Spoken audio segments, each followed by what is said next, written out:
ఇదొక సైన్యం ఉండేది.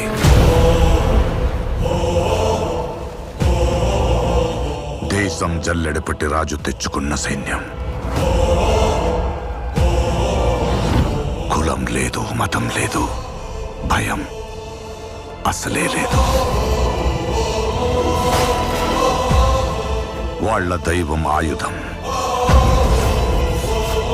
వాళ్ళ ఆయుధం ధైర్యం.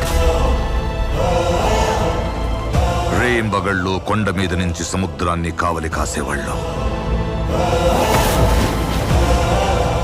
శత్రువుల రక్తంతో 100 సార్లు ఎరుపెక్కిన ఈ సముద్రానికి సాక్ష్యంగా ఈ చోటు ఎర్ర సముద్రమయ్యింది.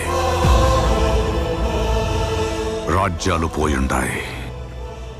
ఏడనుంచో వచ్చిన తెల్లదొరలు దేశ సంపదనంతా సముద్రం గుండా దోచుకుపోతుంటే చూస్తూ ఉండలేకపోయింది ఈ సైన్యం.